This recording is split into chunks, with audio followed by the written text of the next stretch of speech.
Hello viewers, welcome to our channel. నేను మీ Charan పరిమే. Kolkata RG Kar medical హాస్పిటల్లో జరిగిన అత్యాచార కేసులో రోజు రోజుకి అనేక సంచలనమైన విషయాలు బయటకు వస్తూ ఉన్నాయి కదా. వీటిలో ఇంకా మరికొన్ని విషయాలు అనమాట. ఇందులో ముఖ్యంగా గతంలో మనం ఒక ఆరోపణలాగా లేకపోతే పోలీసులు సందేహించినట్టుగా ఒక విషయం ఉంది.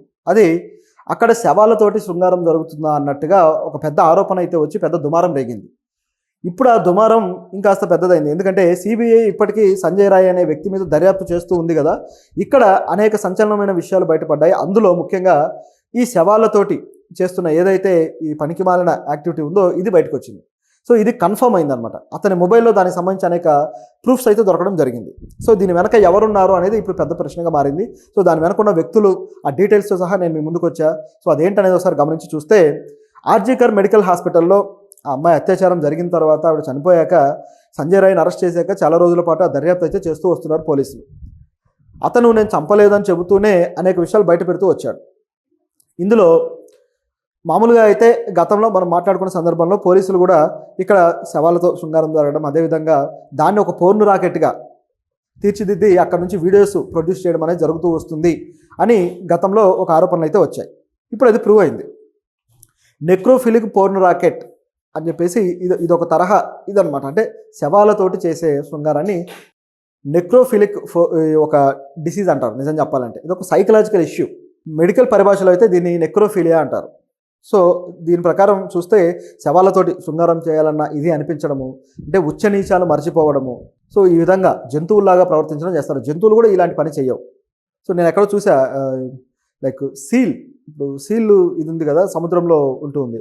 సో అది ఆ జీవి వచ్చేసి ఈ విధంగా చేస్తుంది. అంటే శవంతో, లైక్ ఈ పెంగ్విన్ లాంటివి ఉంటాయి. ఈ పెంగ్విన్స్ ఉన్నాయి కదా, అవి సముద్రం తీర ప్రాంతాల్లో తిరుగుతూ ఉంటాయి. సో అక్కడే అవి చేపలను పట్టుకొని వాటి జీవనం సాగిస్తుంటాయి. ఇలాంటి పెంగ్విన్ లాంటి వాటిని వేటాడి వాటిని పట్టుకొని చంపి వాటితోటి శృంగారం చేయడం ఇట్లా చేస్తాయట. సో అదొక తరహా బిహేవియర్. అంటే వాటి జీవులతో, అంటే ఆ జాతికి చెందిన స్పీసెస్తో కాకుండా వేరే జాతికి చెందిన స్పీసెస్తో చేయడం అనేది ఇక్కడ ఆశ్చర్యకరమైన విషయం. సో ఇటువంటి ఒక డిఫరెంట్ మెంటాలిటీ, ఇది ఒక సైకో అనాలేమో ఆ జీవిని, ఆ సీల్ అనే జీవిని. సో ఒక డిఫరెంట్ ప్రవర్తన దానికి ఉంది. ఆ టైప్ ఆఫ్ సైకో మెంటాలిటీ ఇది శవాలతోటి శృంగారం అనేది. సో ఇది ఒక యాంగిల్ అయితే, దీంట్లో కొన్ని విషయాలు బయటకు వచ్చాయి. ఈ ఆర్జికర్ మెడికల్ కాలేజీలో ఒక మార్చురీ ఉంటుంది. బ్యాక్ సైడ్ ఒక మార్చురీ ఉంటుంది. ఆ మార్చురీకి కూడా ఒక హెడ్ ఉంటారు. దాని తాళాలు కూడా వాళ్ళ దగ్గరే ఉంటాయి. అయితే ఆ మార్చురీ మెయిన్ డోర్ వచ్చేసి నిజానికి రాత్రిపూట తెరవరు. రాత్రిపూట ఏమైనా శవాలు వచ్చినా సరే ఆ శవాలను తీసుకెళ్ళాలి అంటే మార్చురీలోకి బ్యాక్ డోర్ నుంచి మాత్రమే తీసుకెళ్తారు. మెయిన్ డోరు డేలో డ్యూటీ టైంలో మాత్రమే తెరిచి ఉంటుంది. అంటే మార్చురీకి డ్యూటీ ఏంటి అనొచ్చు, కానీ ఆ డేలో మాత్రమే దాన్ని మెయింటైన్ చేస్తారు. నైట్ మాత్రం క్లోజ్డ్గా మెయింటైన్ చేస్తూ వస్తారు. ఎందుకంటే శవాలను దొంగతనాలు చేసే వాళ్ళు కూడా ఉంటారు కాబట్టి ఇది ఒక యాంగిల్ అనమాట. సో ఇలా మెయింటైన్ చేస్తూ వచ్చిన టైంలో ఈ సంజయ్ రాయ్ ఎప్పుడైతే ఆ హాస్పిటల్కి వెళ్ళాడో, ఆ హాస్పిటల్ పరిసరాల్లో అతను తిరుగుతూ వచ్చాడో, అక్కడ కూడా ఏదైతే ఆ కారిడార్ ఉందో మార్చురీ దగ్గరలో బయట ఆయన తిరుగుతూ కనిపించాడట. ఈ సీసీ ఫుటేజ్లో అవి కూడా వెలుగులోకి వచ్చాయి. ఆ తర్వాత వచ్చేసి అతని మొబైల్ని చెక్ చేశారు. మొబైల్ని చెక్ చేసినప్పుడు మరికొన్ని విషయాలు బయటకు వచ్చాయి. అదేంటంటే అక్కడ శవాలతోటి చేస్తూ ఉండగా ఏవైతే షూట్ చేశారో ఆ షూట్ చేసిన వాటిని పోలీసులు గుర్తించారు వీడియోస్. ఒకసారిగా వాళ్ళకి షాక్ అయిపోయారనమాట. షాక్ అయ్యి ఇదేంటి అని చెప్పి అడిగినప్పుడు అతను కొన్ని డీటెయిల్స్ చెప్పాడు. ఇది ఒక ప్రోగ్రామ్ లాగా జరుగుతూ ఉంటుంది, ఇది రెగ్యులర్గా జరుగుతుంది అని చెప్పేసి అతను చెప్పడం జరిగింది. దాంతోపాటు మరిన్ని విషయాలు సిబిఐ సుప్రీంకోర్టుకు బయటపెట్టింది. ఇక్కడ ఇతని విచారణలో వచ్చిన విషయాలన్నీ కూడా అవి ఏంటంటే, ప్రతి ఏడాది కూడా దాదాపు 60 నుంచి 70 శవాల రిపోర్ట్స్ ఏవైతే ఉంటాయో అవి రికార్డ్స్లో ఉండవట. అంటే ఈ శవాలనే ఉన్నాయి అని చెప్పేసి కూడా ఎక్కడ రికార్డ్స్లో ఉండవు. అంటే ఈ 60 నుంచి 70 శవాలు ఏమైపోతున్నాయి, వీటికి ఏం జరిగింది అనేది ఇక్కడ ఉన్న క్వశ్చన్.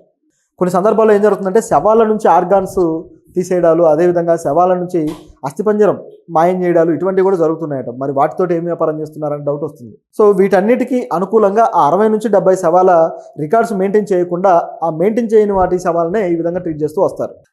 2021 నుంచి ఇప్పటిదాకా చాలా శవాల ఆచూకీ ఆ హాస్పిటల్లో లేదు అని చెప్పేసి వార్త. అనేక శవాలకి రికార్డ్స్ అయితే మెయింటైన్ చేయట్లేదట. బహుశా ఈ రాకెట్ కోసమే వాటిని ఉపయోగిస్తున్నట్టుగా ఇప్పుడు అధికారులు అయితే అంటున్నారు. అయితే మరి దీని వెనక ఎవరున్నారు ఏంటి అని చూసినప్పుడు కొన్ని అయితే సంచలనమైన విషయాలు ఉన్నాయి. ఇటువంటిది జరగడానికి ప్రిన్సిపాల్ గారి పర్మిషన్ కూడా ఉంది అనేది ఇక్కడ ఉన్న వార్త. శవాలను విదేశాలకు అమ్ముకున్నది కూడా ఈ రికార్డ్స్లో లేని శవాలే. సో ఈ శవాలు అలాగే ఈ రాకెట్ ఏదైతే ఉందో దీంట్లో ప్రిన్సిపాల్ గారి ఇన్వాల్వ్మెంట్ కూడా ఉంది. దీని నుంచి ఆయనకు కూడా డబ్బులు ముట్ట చెబుతున్నారు అనేది ఇక్కడ ఉన్న సంచలనమైన వార్త. దీంతోపాటు ఆనంద్ బజార్ ప్రెస్ అని చెప్పేసి ఒక ప్రెస్ దీంట్లో ఇన్వాల్వ్ అయి ఉందట. సో వీళ్ళు దీన్ని ఏవైతే వీడియోస్ ఉన్నాయో ఇలా వీడియోస్ చిత్రీకరించిన తర్వాత వాటిని ప్రీమియమ్స్ రూపంలో విదేశాల్లోని సైట్లకు అమ్ముతున్నారు. అంటే మన ఇండియాలో బ్యాన్ చేసిన సైట్లు అవి. సో అటువంటి సైట్లకి ప్రీమియం రూపంలో ఈ వీడియోస్ని అమ్మేస్తున్నారు అని చెప్పేసి ఇప్పుడు ఒక సంచలనమైన విషయాలన్నీ కూడా సిబిఐ కోర్టుకైతే సమర్పించింది. సో ఎంత దారుణమైన పరిస్థితి అంటే ఇక్కడ మనుషులు ఇంత దిగజారిపోతారా అని చెప్పేదానికి ఇది ఒక పెద్ద ఉదాహరణ. ఈ కేసులో ఇక ఎన్ని విషయాలు బయటకు వస్తాయనేది చూడాలి. ఎందుకంటే ఒక్కొక్కటి చాలా ఆశ్చర్యకరంగా ముందుకెళ్తుంది. ఆల్రెడీ నిన్న మనం చెప్పుకున్నాం, ఈ ప్రిన్సిపాల్ ఆర్థిక అవకతవకలు చేశాడు, అక్రమాస్తులు కలిగి ఉన్నాడు అని చెప్పేసి ఆయన మీద ఈడీ దాడులు చేయడము, ప్రిన్సిపాల్ భార్యను కూడా అదుపులోకి తీసుకోవడము, దాదాపు 3 వ్యక్తులను అదుపులోకి తీసుకున్నారు. ఆయన ఆస్తులన్నింటిని కూడా సీజ్ చేశారు. మరి ఇలాంటి ఆస్తులన్నీ ఎక్కడి నుంచి వచ్చాయి అంటే ఇటువంటి యదవ పనులకి ఆయన దన్నుగా నిలబడడం వల్లే వచ్చాయి అనే దానికి ఇది ఒక ఉదాహరణ. సో దీని విషయంలో ప్రభుత్వం చాలా త్వరగా వీళ్ళ మీద శిక్షలు విధించకపోతే మాత్రం చాలా కష్టం. అదేవిధంగా ఈ హాస్పిటల్ని పూర్తి స్థాయిలో సీజ్ చేసి కొత్తగా ప్రక్షాళన చేయాలి.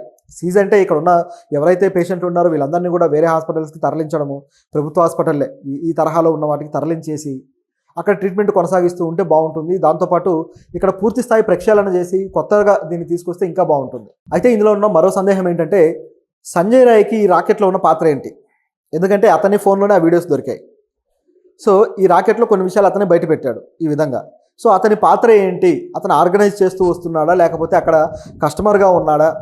వాళ్ళకి ఈ విధంగా అంటే అలాంటి దానికి చేయడానికి కూడా కొంతమందిని యాక్టర్స్ రూపంలో వాడతారు కదా. ఇప్పుడు పోర్న్ ఇండస్ట్రీలో కూడా ఉన్న వాళ్ళని యాక్టర్స్ అనే అంటారు. ఆ విధంగా ఒక యాక్టర్ లాగా ఇతను ఉపయోగించారా? ఏం జరిగింది అనేది ఇప్పుడున్న ప్రశ్న. నిజానికైతే అతను పెద్ద సెక్స్ మ్యానియాక్, ఒక ఎడిక్ట్.